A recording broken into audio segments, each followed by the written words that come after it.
পার্বত্য চট্টগ্রামে সরকারিভাবে ইন্টারনেট বন্ধ করার কোনো ঘটনা ঘটেনি। একটু সমস্যাকে অতিরঞ্জিত করে প্রচার করা হচ্ছে বলে মন্তব্য করেছেন ডাক, টেলিযোগাযোগ ও তথ্য প্রযুক্তি মন্ত্রণালয় এবং তথ্য ও সম্প্রচার মন্ত্রণালয়ের উপদেষ্টা মোহাম্মদ নাহিদ ইসলাম। সেখানে ইন্টারনেট সেবা নির্বিঘ্ন আছে উল্লেখ করে তিনি বলেন, পাহাড়ে বহুমুখী ষড়যন্ত্র এবং দেশকে অশান্ত করার ষড়যন্ত্র আছেই। রাষ্ট্র সর্বোচ্চ গুরুত্ব দিয়ে বিষয়টি দেখছে। সকালে ফেনীর ছাগলনাইয়ার রাধানগরের দক্ষিণ আন্ধারমানিক এলাকায় বন্যা দুর্গত এলাকা পরিদর্শনে গিয়ে তিনি এসব কথা বলেন। না, পার্বত্য চট্টগ্রাম বা কোথাও সরকারিভাবে ইন্টারনেট বন্ধ করা হয়নি এবং বন্ধ করার প্রশ্নই আসে না। সেখানে বিচ্ছিন্নভাবে কয়েকটা জায়গায় কিছু সমস্যা হয়েছিল, সাময়িকভাবে কিছু জায়গায় কিছু বন্ধ ছিল এবং সেটাকে খুবই ফুলিয়ে ফেঁপে বলা হচ্ছে যে ইন্টারনেট বন্ধ হয়েছিল। এরকম কোনো নির্দেশনা হয় না এবং এরকম কোনো ঘটনাও ঘটে নাই যে পার্বত্য চট্টগ্রাম বা কোনো একটা জায়গায় সেখানে দীর্ঘ সময় ইন্টারনেট বন্ধ ছিল, এরকম প্রমাণ কেউ দেখাতে পারবে না।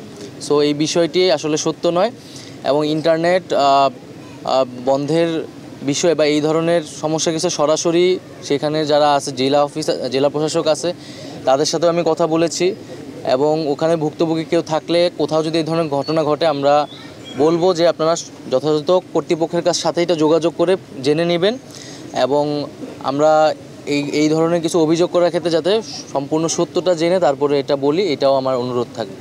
আচ্ছা, পার্বত্য চট্টগ্রামে তো একটা দীর্ঘ সমস্যা বাংলাদেশে আছে সেখানে। তো এই সমস্যাটি আমাদের নিজেদের অভ্যন্তরীণভাবে সেটা সমাধান করতে হবে এবং আমরা কিন্তু পার্বত্য চট্টগ্রামের যেই সমস্যাটি নিয়ে কিন্তু আমাদের আজকে কয়েকজন উপদেষ্টা সেখানে যাবেন এবং আমরা অভ্যন্তরীণভাবে সেটি সমাধানের চেষ্টা করছি। তবে আমরা বলবো যে দেশ একটা সংকটকালের মধ্যে দিয়ে যাচ্ছে, সেই জায়গায় আমাদের কিন্তু সবাইকে সতর্ক থাকতে হবে এবং বাংলাদেশকে অশান্ত করার পরিকল্পনা কিন্তু অনেকেরই রয়েছে। যে আমরা এখানে দেখছি নানাভাবে এখানে পরিস্থিতি সংকট করার চেষ্টা করা হচ্ছে। তবে বাংলাদেশের মানুষ সতর্ক আছে এবং সরকারিভাবে সবগুলো বিষয়কে কিন্তু দ্রুত সময়ের মধ্যে অ্যাড্রেস করা হচ্ছে। আশা করি দ্রুত সময়ের মধ্যে সেখানে সমস্যাও সময়ে বলেছি যে এটা আসলে